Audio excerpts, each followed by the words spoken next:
J'ai récemment siégé à une commission d'écriture au CNC et je suis sorti du bâtiment avec une conviction. La France a du talent. Les scénaristes français ont du talent.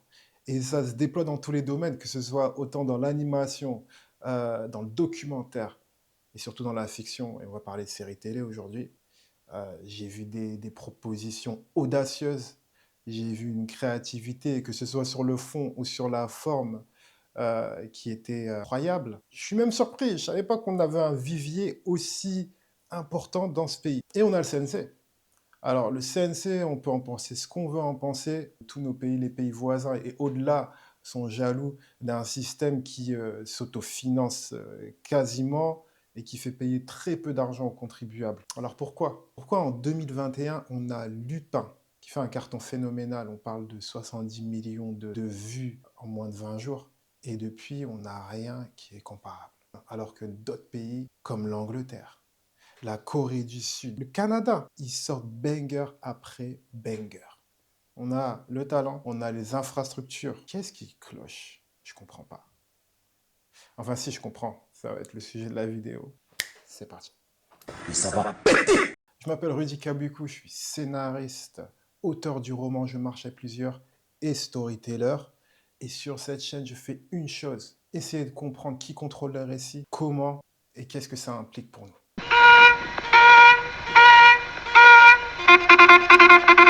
On est en 1940. L'Allemagne déclare la guerre à la France. Et la France décide d'adopter une logique défensive avec la ligne Maginot. Donc Maginot construit la fortification la plus solide d'Europe, avec une centaine de kilomètres de bunkers, de tunnels, bref, une ligne qui est censée être impénétrable. Vous connaissez la suite. Les Allemands entrent dans la France en passant par la Belgique et détournent la ligne Maginot. Et puis on a la France de Vichy, l'occupation. On a tout perdu à être trop défensif. Après ces petites leçons d'histoire, revenons au présent. La France a le système de financement le plus élaboré d'Europe. Et pourtant, en termes d'offres sérielles, elle fait pâle comparaison face aux locomotives de l'audiovisuel que sont la Corée, l'Angleterre. Et ma thèse, c'est que c'est dû à 3 problèmes structurels dont on va parler maintenant. Mon premier vrai contact avec l'industrie, il s'est fait en Angleterre pendant un stage de 3 mois à Big Light Production. Et pendant ce stage de 3 mois, j'ai compris pourquoi l'Angleterre est aussi riche que les Italiens sont aux chaussures ou bien ce que les Suisses sont à l'horlogerie. Ils ont une maîtrise totale de l'art sériel et ça passe par mettre l'auteur au centre de tout. Ce que je faisais là-bas, il y avait beaucoup de sessions avec des auteurs, en room d'auteurs, donc ça pouvait être avec plusieurs auteurs, avec des sessions de brainstorming qui étaient assez intenses. Et puis après, il y avait aussi le système à l'anglaise traditionnel où tu as un seul auteur avec un script éditeur, où il y a une sorte d'échange afin que l'auteur puisse écrire dans son coin, mais avec quelque chose qui soit assez structuré. Et il y avait aussi un aspect production qui était assez intéressant, c'était les calls avec les chaînes. Mais la partie la plus importante du stage, c'était la recherche de talent. J'étais constamment en train de lire des scripts, des tweets, des poèmes. Tout était prétexte à découvrir du talent. Il y avait mes collaborateurs allaient voir des pièces de théâtre, ils allaient voir des one-man ou bien des one-woman shows. Et la consigne qu'on m'avait donnée, elle était simple. Essaie de trouver la voix originale.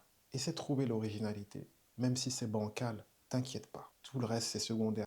La logique derrière étant que les producteurs qui m'entouraient, ils étaient tous formés à l'écriture. Donc, pour eux, tout ce qui était structure, ça relevait de leur fiche de travail. Ils savaient qu'ils pouvaient accompagner un auteur, l'aider en ce qui concerne la structure. Mais par contre, une voix ne s'invente pas. C'est là où la magie se trouve. Et c'est ça qu'ils m'ont appris là-bas.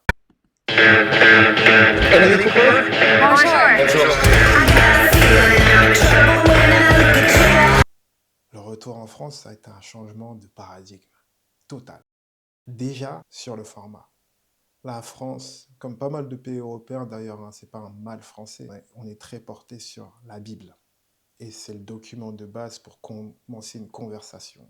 que ce soit entre le scénariste et les producteurs, que ce soit entre les producteurs et les diffuseurs. Mais si on y réfléchit bien, la Bible, c'est rien d'autre qu'un document marketing. C'est un document commercial. Si tu écris bien une Bible, ça ne veut pas dire que tu écris bien des épisodes. Donc c'est là déjà où on peut dire que le bas blesse. Et après, en ce qui concerne les directeurs littéraires, ou bien les chargés dans les chaînes de diffusion, ils appliquent une logique très défensive, une logique qui pourrait s'apparenter à notre ligne Maginot. Pas d'historique, pas de comédie, pas de surnature, pas de politique, pas de chronique. En France, il est préférable de se planter en ayant suivi le processus à la lettre que de réussir en s'ayant affranchi des règles. Il y a quelques années ça, j'ai développé une dramédie qui était plus drame que comédie. Et en gros, au rendez-vous avec les diffuseurs, on nous a dit non, mais en fait, du 30 minutes, ça peut être que de la comédie. Or, les Coréens et les Anglais sont les maîtres dans le changement de genre. On a Squid Game qui mélange un monde où tu as des jeux d'enfants avec une logique de violence extrême. On a Baby Reindeer qui est une comédie stand-up, plus trauma, plus thriller psychologique. Et ces œuvres-là, en fait, elles déstabilisent le spectateur qui en redemande. Et c'est ça qui font qu'elles soient mémorables. On ne sait jamais exactement où elles vont. Elles font rire et elles brisent psychologiquement dans le même épisode. Vous vous rendez compte de la prouesse dramaturgique dont il faut faire preuve pour faire ça. Alors que chez nous, on adopte une tonalité qui est souvent uniforme. On pratique une sorte d'exceptionnalisme à la française qui fait pas grand sens. Et je pense que c'est comme si on avait peur que le spectateur se perde. Or, c'est ce même public qui regarde des séries qui viennent d'autres pays. À ce niveau-là, c'est pas un problème de talent ou d'audace de la part des scénaristes, mais c'est une faute de courage institutionnel. Les diffuseurs ne veulent pas prendre de risques sur des séries hybrides car ils ont peur que le public ne suit pas. Les producteurs ne veulent pas prendre de risques sur des séries qui sortent des sentiers battus parce qu'ils ont peur que les diffuseurs n'achètent pas. Et à la fin de la journée, bah, c'est les scénaristes qui s'autocensurent. La nouvelle vague, elle a fait du mal à la série française. Attention, je ne remets pas en cause l'innovation qui était la nouvelle vague en tant que révolution cinématographique, mais l'héritage de l'auteur-réalisateur en tant que roi absolu, catastrophique, appliqué au monde de la série. Et la distinction, elle est importante. Au cinéma, un film, c'est 90 à 120 minutes. Donc une vision est unique, portée par un réalisateur qui va de bout au bout d'un geste, au bout d'un sprint, je dirais même. La politique des auteurs, elle a du sens sur un format comme ça. Mais quand on parle d'une série, c'est une architecture narrative qui est totalement différente. C'est une endurance narrative différente. Et on parle plus de sprint maintenant, il s'agit plus de marathon. Et dans le système français tel qu'il est en ce moment, c'est souvent sur le nom du réalisateur qu'on obtient le green light d'une série. Alors qu'en Angleterre, en Israël, en Scandinavie, le showrunner est un scénariste. C'est lui qui contrôle la vision du premier au dernier épisode. Les réalisateurs sont là pour servir cette vision, pas l'inverse. D'ailleurs, dans une série française comme le Bureau des légendes, le scénariste de l'épisode est sur le plateau de tournage pour s'assurer que le réalisateur ne retire pas des éléments qui peuvent être très importants pour les épisodes qui suivent. Tout ça dans le but de protéger la cohérence narrative de l'épisode et de l'ensemble de la saison. J'aimerais terminer en citant un exemple qui pour moi devrait être étudié dans toutes les écoles d'écriture de scénario, notamment télévisuelles. Scam, c'est une série norvégienne qui a été diffusée sur NRK, donc c'est la télé publique norvégienne. Et la showrunneuse, elle était un peu plus âgée que les protagonistes de son histoire, c'est-à-dire qu'elle était dans son début de vingtaine, alors qu'on parle de lycéens. À l'époque, NRK avait une très mauvaise image au niveau du public, et elle le savait. Donc elle a fait un choix marketing qui était très audacieux. C'est-à-dire que pour attirer le public jeune, elle a décidé de faire des campagnes publicitaires avec des affiches où le logo de NRK n'était pas apposé. Après, autre révolution qui est aussi marketing par rapport à la série, en fait, les personnages, ils avaient des avatars sur les réseaux sociaux. Et les épisodes sortaient à l'heure où ils se passaient dans la vie des protagonistes. C'est-à-dire que s'ils étaient une fête à 1h du matin, bah, l'épisode il sortait à 1h du matin. En fait, il n'y avait pas d'heure fixe par rapport à la sortie de l'épisode. C'était une sortie qui était un petit peu... c'était un peu comme si elle était dématérialisée. Et à la fin de la semaine, on avait tous ces mini-épisodes qui se suivaient, qui étaient condensés et qui étaient diffusés sur la chaîne hertzienne. Un autre ingrédient qui a participé au succès de la série, c'est que les personnages, ils étaient vraiment représentatifs de la société norvégienne. On avait les petits blonds, mais on avait aussi des gens voilés, on avait des gens issus de l'immigration, on avait des gens avec des religions différentes. Donc, on parle d'une campagne marketing intrigante. On parle d'une série qui sortait à des heures impromptues. On parle de diversité.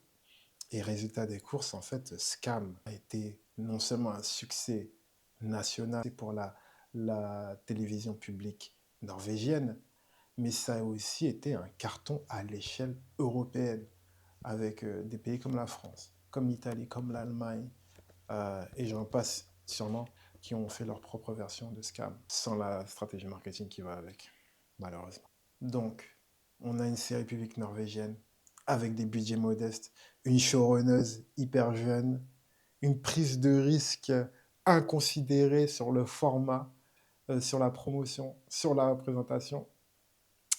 Alors ma question pour vous, c'est est-ce que vous pensez que si une Française de 20 ans s'était pointée à la porte d'un diffuseur et lui avait proposé cette série-là, est-ce que vous pensez que les diffuseurs lui auraient donné l'heure?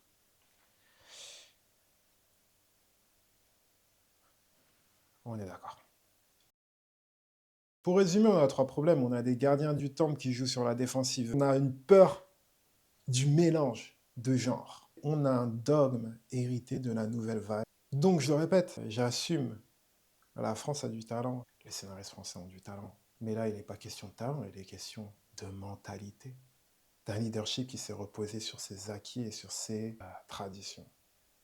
Et qui finalement se cache derrière sa ligne Maginot.